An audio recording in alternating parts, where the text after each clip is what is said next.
I'm Ajay Sahai, Director General and CEO of Federation of Indian Export Organization. We are the apex export organization with membership of over 35,000 exporters. I started my journey as a probationary officer in State Bank of India. Then I joined Government of India as a probationer of Indian Trade Service, worked with the Government of India for around 25 years, and thereafter I joined FIU initially as the Additional Director General, then elevated as Director General, and finally as Director General and CEO. We are providing policy inputs to the government to facilitate countries' exports. Thank you. Do you anticipate that the recent reciprocal tariff hikes between India and the US will derail ongoing bilateral trade talk negotiations, or could they paradoxically accelerate these talks? In fact, the very fact that even after imposition of the reciprocal tariff of 25%, US team is visiting India. They are supposed to be in India in the second half of August, shows that they are also willing to negotiate further.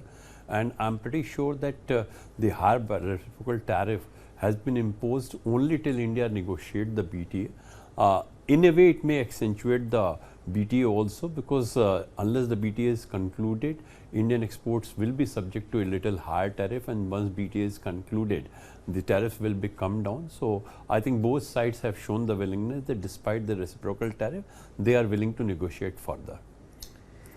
In your view, what is the broader strategy behind President Trump's trade posture towards India? Does it aim to pressure, reset, or realign economic ties? In fact, this is a negotiating posture by him. If you are imposing a higher tariff on any country, you basically achieve two objectives. A, you bring that country to the negotiating table, but the very fact that we are constructively engaged with the US with 5 rounds of discussion already happening, I think a greater objective may be that if you are keeping the duty high, the other side has to start with negotiation from that higher level, and then the duty has to be brought down. Had he imposed 15%, probably the other side may not have been willing, because EU with best of intention has got a BTA at 15%.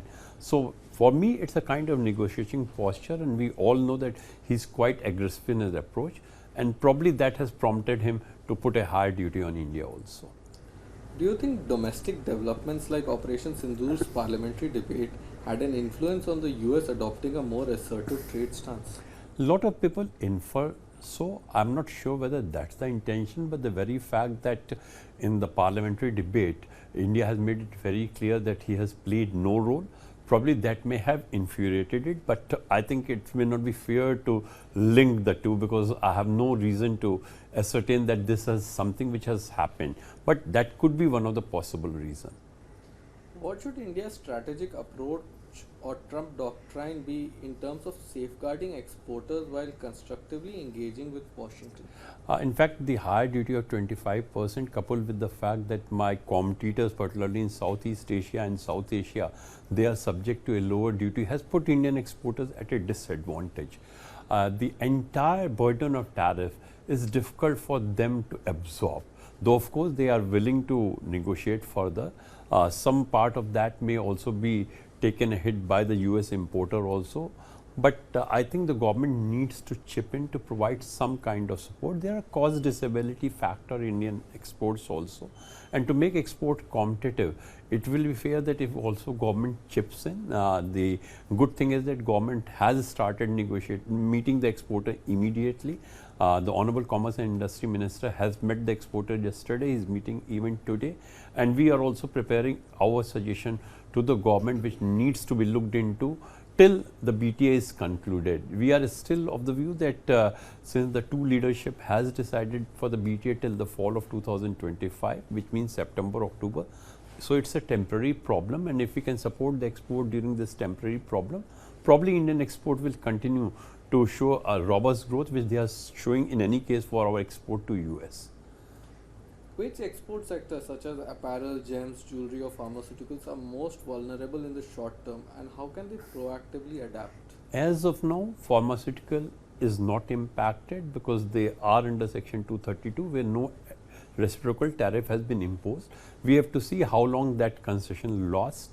The major problem will be particularly for the apparel sector and the footwear sector, because for the apparel sector your competition is with Vietnam, with Bangladesh, Sri Lanka, all of them are having lower duty. In the footwear sector, your main competition is from Vietnam as well as Indonesia. They are having a lower duty. In gems and jewelry sector, the issue will be with regard to the demand, because gem and jewelry is very high value product. If a tariff of 25% imposed on such a high value, it will deter the customers. So, from gem and jewelry sector, this is a problem which may not be exclusive to India, but it will be a general problem, because assuming you are buying a jewelry today, you want to sell it 2 years down the line. Right now you have been imposed with 25% duty, prices have gone up. Once the tariff is reduced, prices will come down. So, if you want to sell at that point of time, it will be at a much lower prices. So, these sectors may be impacted, but I think the greater worry for us is that if these sectors are impacted, to what extent they may impact the jobs, because lot of companies are dealing with USA, and some of the companies, roughly 50% of total export is earmarked towards US, and if 50% of that is impacted, it may impact the job also, which is greater worry for us. That's why in fact all the industries body are looking into how we can minimize that, and that's something which is priority for all of us. Can the existing FTAs between EU, UK, Australia offer India and its exporters a viable cushion against the rising US tariffs? I will not say it's a viable question, because US itself is a huge market. Our current export to US is close to around $90 billion.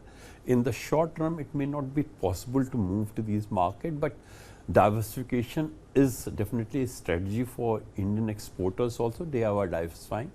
Our experience with the recent FTA has been pretty good, whether it's of the UAE or Australia. We are clocking a double-digit export growth to these destinations, though on the merchandise sector. Otherwise, exports have remained at the same level.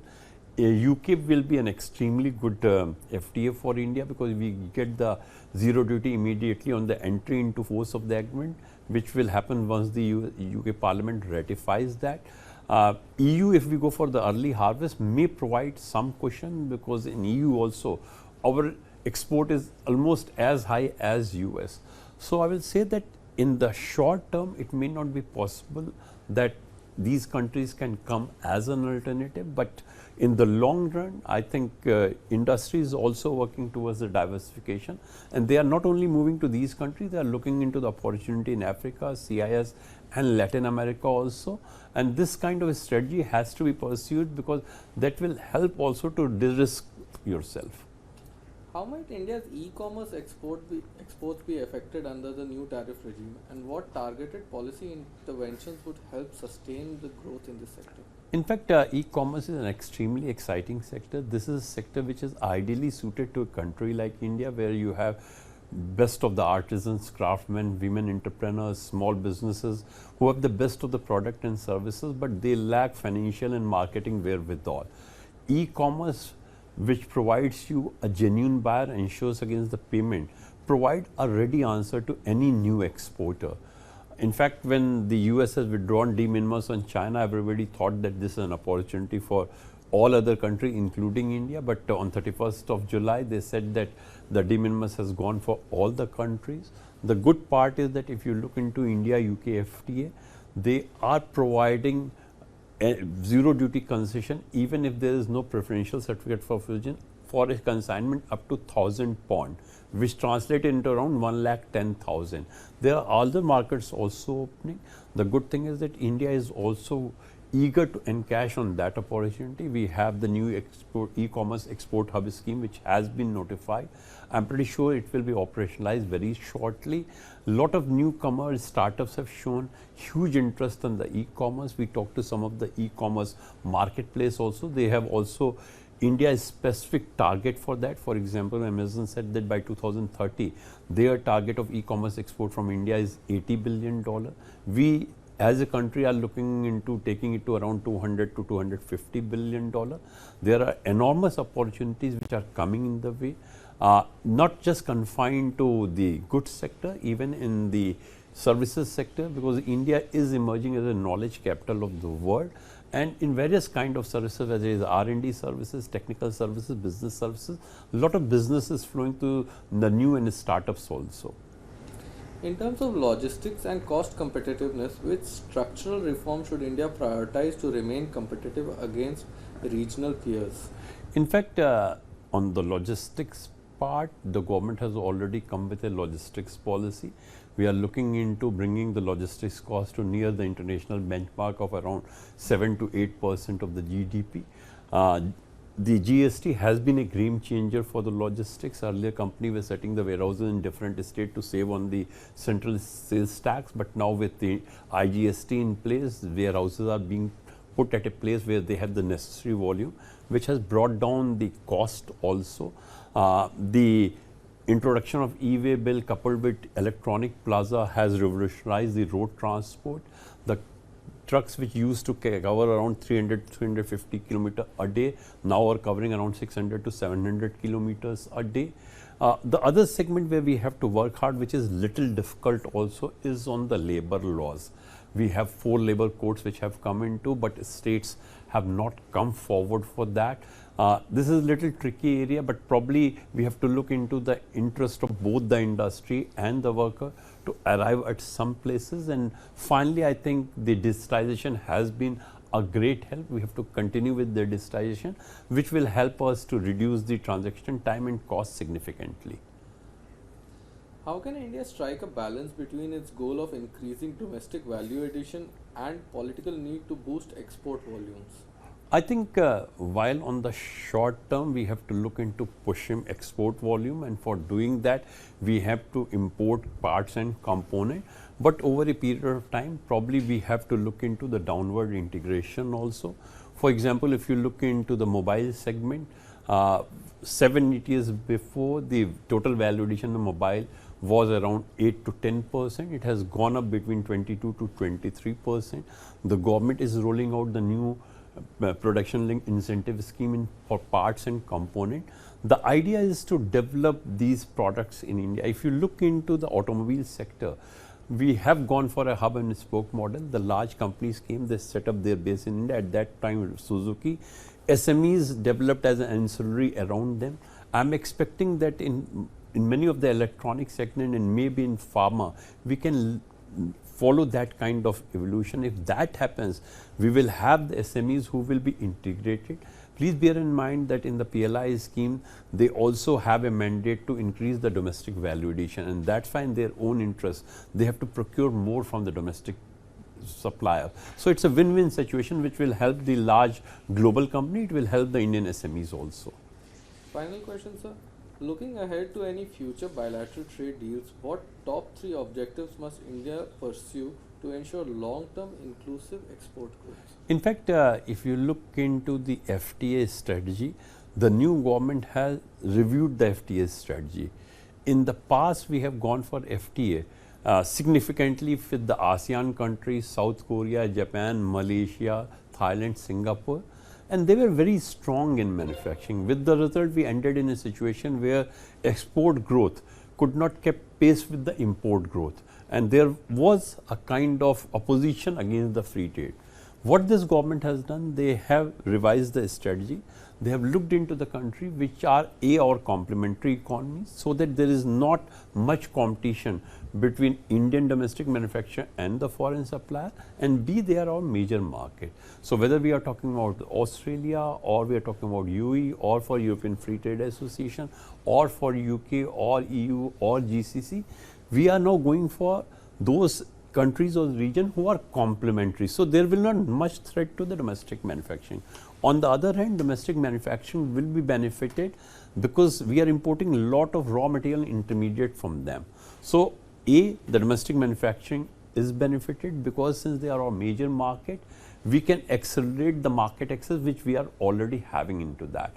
So I'm pretty sure that in times to come, we will look into these issues significantly. A very good initiative which has been taken into European Free Trade Association, where the government realized that probably the countries involved are very small and the market access may not provide the adequate compensation. We looked into and linked it with the investment. Now, EFTA country has to invest into India about $100 billion in next 15 years, provided of course Indian economy remain vibrant and we are sure that it will remain. So these kinds of investment after all will lead to an increasing trade also. So the number of initiatives which has been taken by the government are quite helpful. Unfortunately, the tariff war has put at us a little disadvantage, but it's completely temporary, and I'm pretty sure with the help of the government we will bounce back. Thank you so much, sir. Thank you for you. your time. Thank you.